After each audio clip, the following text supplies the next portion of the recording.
genel izleyici kitlesi için uygundur.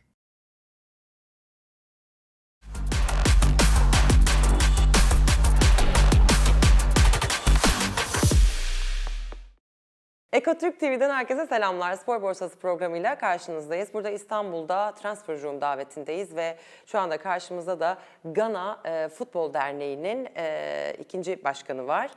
Kendisiyle hem transferleri hem de futbol sektörünün borsasını konuşacağız sizlerle. Thank you so much for this interview. How are you? How is everything? And would love to, introduce you in English way as well. Ghana Football Association Vice President.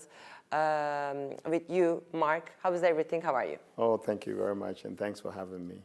Okay, Mark. So you said that you've been here in Istanbul several times. So you're here at Transfer Room.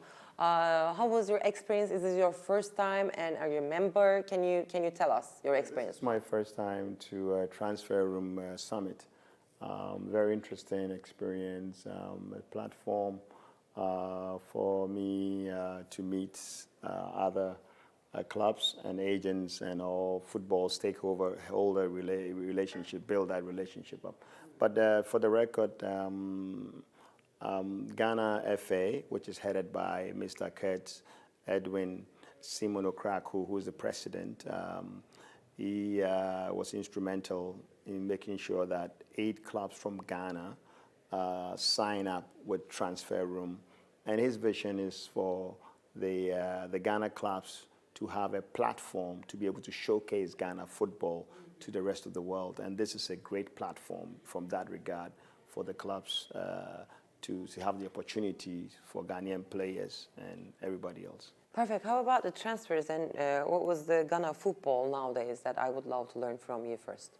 Ghana in Africa is probably the highest, has the highest number of transfers in Africa, even though Ghana is only 30 million, not the biggest country. But we transfer more players than most African countries, almost all African countries. If you go to FIFA TMS, we transfer a lot of players from Ghana. Yes, that's why. We are the highest transfer players. I know. So what was the best country to transfer from Ghana? Is there like Mainly Europe. Mainly Europe. Most of the Ghanaian players mainly go to Europe, but lately the players go. There's also some go to Africa, some go to Asia, and you go to Middle East, but mainly a lot of, and also we have players even going to America, but even in South America, but mainly Europe is the highest volume of Ghanaian players. So, Mark, how do you think about Turkish football nowadays, by the way? And we had like some, big transfers from like Gala to Fenerbahce, also Beşiktaş. Do you know some Turkish football club, like, the close relationship that you have? We have, Galatasaray. So my good friend Francis, I think he's a sports director there, and we've known Francis. Well, Francis, he's with Galatasaray. Yeah, I think he's a sports director there. We know, Stephen Appiah, famous Ghana, they played in Fenerbahce, and I think Suleiman Tari. A lot of all these players had played here before. I know Mate went to play for Beşiktaş as well. So we've had players over the years who have all ended up playing in the Turkish. I mean, Turkish league is known to be big. They sign big players. I mean, you know how. And but what we don't know much about is in terms of their development. I don't see, and maybe I may be wrong in terms of the youth, like young players, 18, 17, coming to Turkey. I hardly see that. But I know that they are noted for signing big clubs, big teams, big players coming to big teams. And it has a huge following, massive games, so that one we know for a fact. I learned when I came to this transfer that in terms of global football, Turkish football is like number 10, which is quite impressive, in the world, which is fantastic. Is there any upcoming news from you to tell us about like transfers to Turkey from Ghana? Oh yeah. Ghana, it's always noted. Like I said, when it comes to transfers, we are probably number 1 in Africa in terms of number of players that we transfer, and also we have a huge talent base in terms of the youth. So it's always good to be looking, when you're looking for talent in Africa. I know Ghana stands out as maybe if you count 1, 2, 3, Ghana is always amongst all Yeah, I the think top so. 3. Yeah, Is there a name in your mind to tell us, like, maybe transferable from Ghana to Turkey soon? Let's have a Well, transfer. even if I knew, I'll mention my club, but I won't tell. Yeah, but what is like true journalists can do it Yeah, to learn I a know, secret. We just like knock in a room. I know. At least it's fair. You have to ask. I know. You have to ask. So, okay, Mark, and what was your first insights and what do you think about this transfer room event? Is there something specific you're looking for in here? For me, What's the goal? Yeah, okay. So for me, a couple of objectives. The first objective was to try and understand what other clubs are looking for in terms of players that they want to sign or they want to have a relationship with clubs in Africa. So that was one in Ghana, for say. That was one I was looking for. So you get a sense of whether they are a selling club or a development club or a mature club, so that comes into play. And then for us also, for me, the other aspect is to look for what kind of relationship I'm looking for in terms of a team, and do they have the right environment for the players? These are young players that are coming. Do they have the right support system for them? It's not about football. Football, they play football 4 hours a day. What do they do with the rest of their life in terms of the number of 20 hours left? You don't want the boys to sit in a room every time just on YouTube or doing the WhatsApp.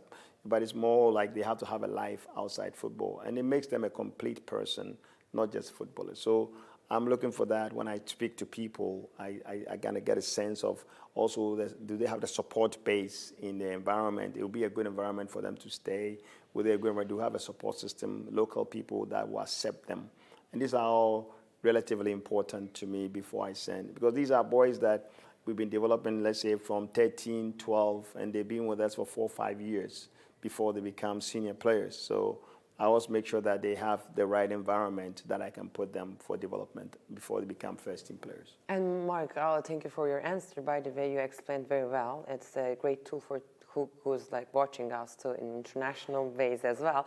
So I want to ask another thing that I'm so curious about too. What about the salaries? Because our program, our show, the concept based on financial for football clubs and also like, the salaries for kind of famous and celebrity football players. So what do you think in your idea from your experience about financially based transfers for nowadays? You're talking about globally in the top globally. 10? Well, I mean, I guess... Like, is it increasing? Yeah, of course. I mean, there is...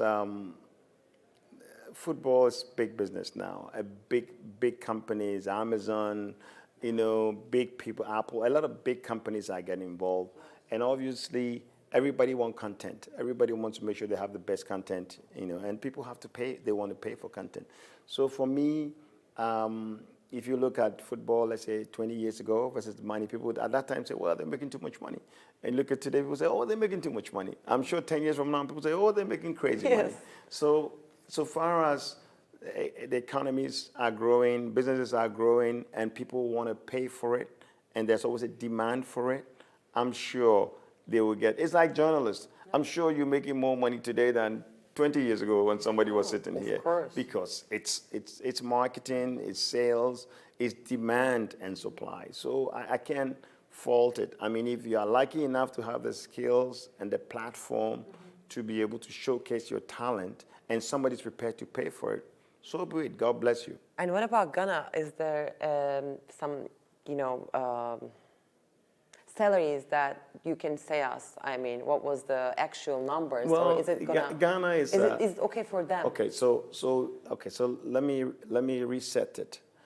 Football is a microcosm of the economic situation in Ghana. In every country, if you take Morocco, if you take Egypt, if you take Nigeria, whatever football situation is, it's an example of the economic situation. It's just another part of the economy that happens. So if the economy is not big, if the dynamics of the businesses are not huge, like Turkey here, where you have a lot of support from the big companies that support the teams in terms of promotion and advertising money or sponsorship money. Yes, then that's what I'm then the clubs can have a lot of resources. Then the clubs can pay big money to the FA, can pay big money to the players and all. So in our context in West Africa or in Ghana per se, we don't have that a lot of large companies that are making 100 million sales a year or 50 million sales a month to be able to sponsor some of these things. So we live in that environment and we manage the little resources we have to be able to develop our football and also develop our clubs. You understand? Yeah. So in a nutshell, if you compare, I always say this, sometimes it's even a miracle how we bring good talent to compete with the best of the world, because we don't have the luxury of world-class pitches. We don't have a luxury of world-class accommodation in some of them. We don't have a luxury of world-class support systems in terms of strength and conditioning, equipment, people, knowledge. We only build it based on the little resources we have in terms of our technical ability and the drive and the mentality and the strength and the little resources we have to be able to develop these players.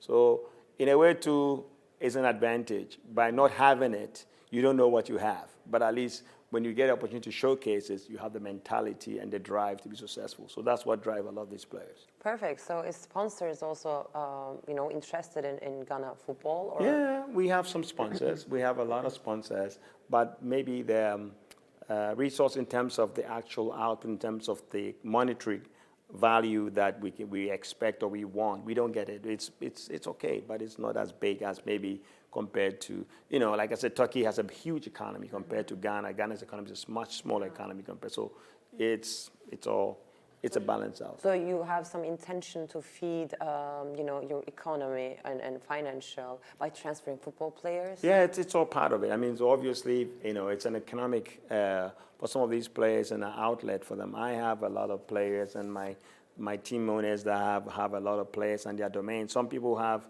maybe 150 players between their first team, second team, and the junior teams. Okay, so they have almost 150 players they have to take care of. So it's almost an economic outlet as well, to be able to take care of them from school to, and you take care of everything. You take care of their medical, you take care of their equipment and that they need for to be able to play football. You take care of their books, you take care, and they get to the first team, you take care of everything, their salaries and all that, professional and amateur. So it's a huge economic engagement. And so if you get support, from sponsors, it's great. Some clubs do, some don't. But whatever the case is, the most important thing is if you have the talent and the talent comes out and the world see that it's a great talent, yeah, great. You look at players that have come from Ghana, players like Michael Essien, players like Stephen Appiah, players like Suleiman Tari, Asamoah Gyan, they all came. Yeah. We had an interview with Gerald Asamoah. Yeah. Yeah, of course. Yeah. You say hi to Asamoah from here. We've been having a great interview in Düsseldorf, Germany. It's been 1.5 months ago. It's not too old. Asa, yeah. Yeah, it's just, Great guy. Yeah, great. Yeah, it's a great interview. Yeah. We talk about his Schalke experiences and stories. So yeah, But you see, they all came from Ghana system, and not with the best resources, not in the best football pitches, not the best training grounds, but not a good condition. Good conditioning. But they were able to come out of the system and make it the whole world. Everybody knows them now. So we are still working through the system. It's okay. Is there any rising star? Is just gonna be a big football star in the future? Is there any name in your mind? There is always a lot of rising stars in Ghana. There's a lot of young talent every day coming. I mean, you see in our national team now we have a lot of young talent.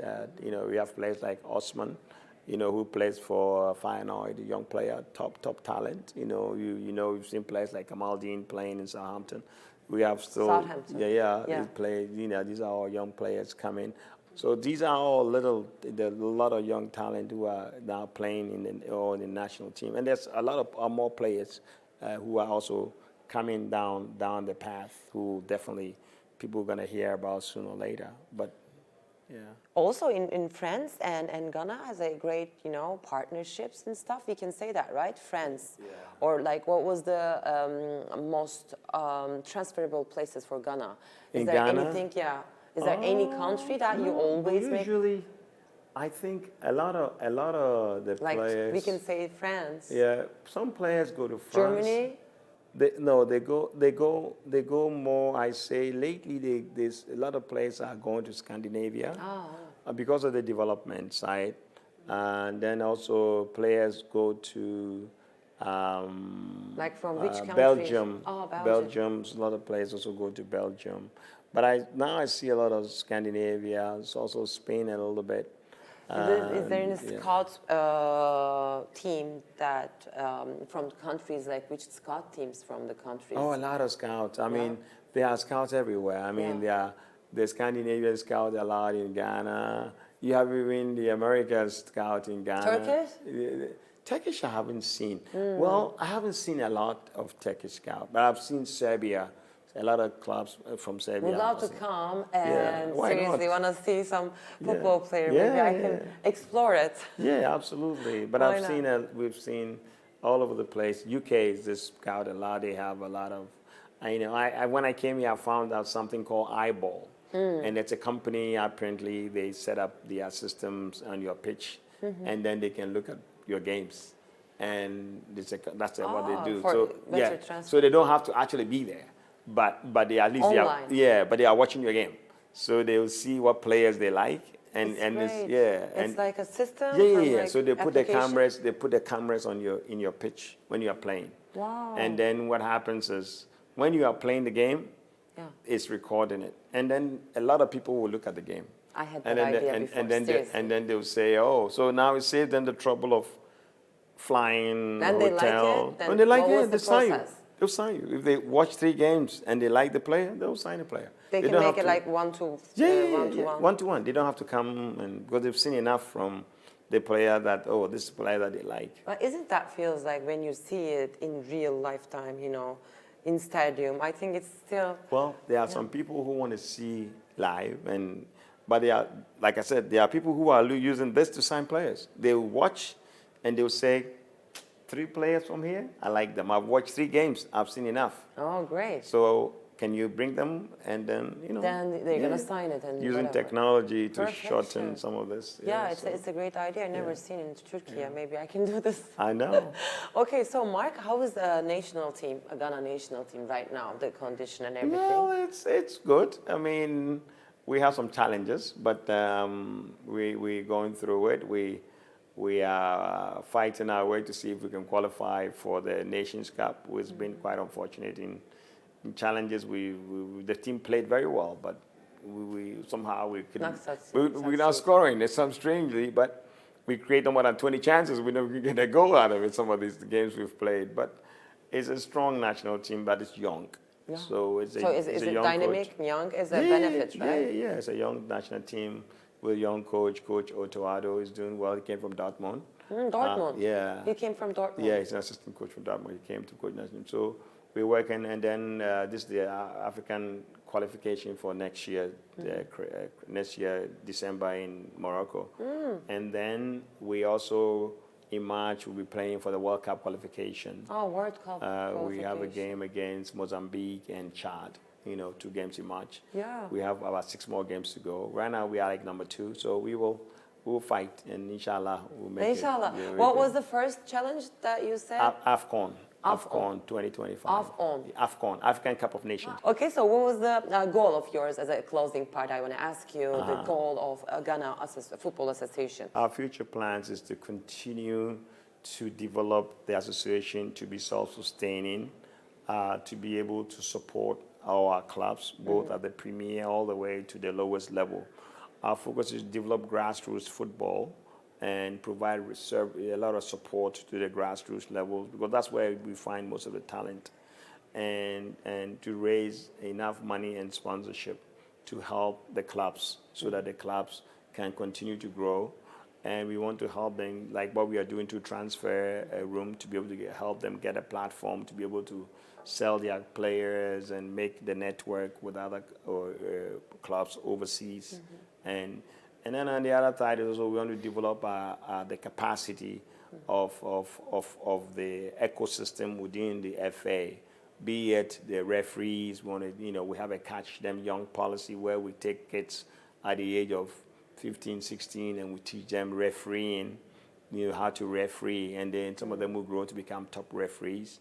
We also develop women football. We spend a lot of effort and resources in developing women football so that we can build strong football competition for the women as well, which in the past has not been there. But we are working hard to make sure that we have strong, not just at the senior level, but all the way to the junior level for women as well, because we find that football is something that a lot of women don't have the opportunity to do, but we want to encourage and develop them as well, and also build the capacity of the regional associations in terms of helping them have enough resources, providing service to them so that they can also help the local talents, develop them at all, including coaches, including scouts, and the technical ability at all levels, so that we can have a strong organization and help overall boost the football system and also boost the football economy, so that people can make a life out of it. So we have a lot of, and now of course the national teams, you have 20 national teams.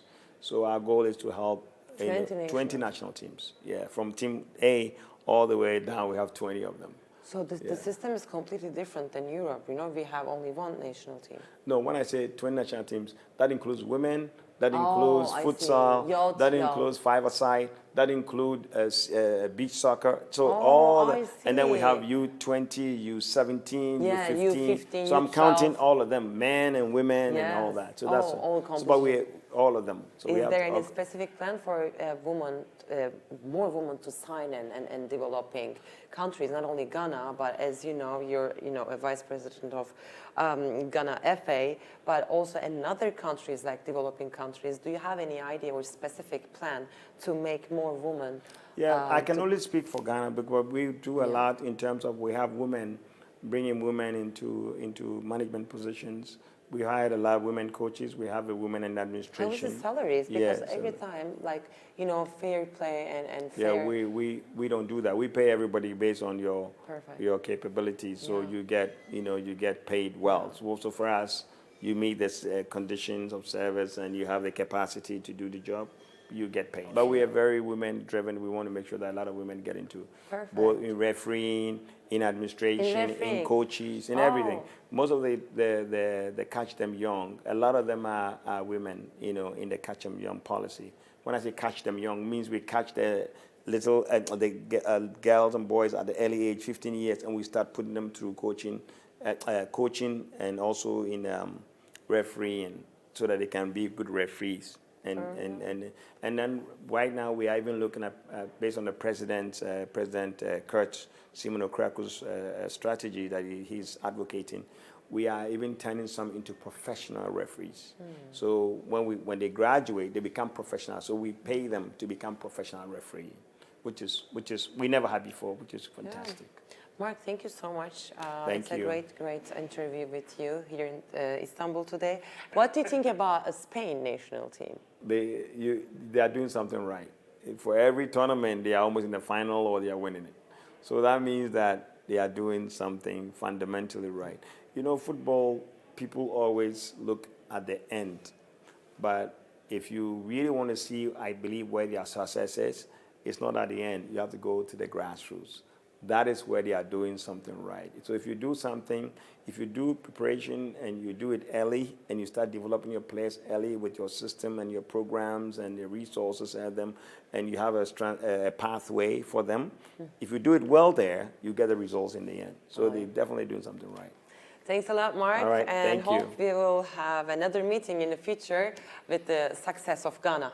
Okay, thank you. As well. Thank you. Thanks for having me. Sevgili izleyiciler, Ekotürk TV'de çok keyifli bir röportaj yaptık. Ghana Futbol Derneği'nin başkan vekiliyle, kendisiyle, Mark'la çok keyifli bir sohbet yaptık. Burada Transfer Room davetindeyiz ve pek çok dünyadan kulüplerin temsilcilerinde yer aldığı bu büyük organizasyonda keyifli sohbeti geride bıraktık. Bir sonraki bölümde görüşmek üzere. Spor Borsası programında herkese sevgiler.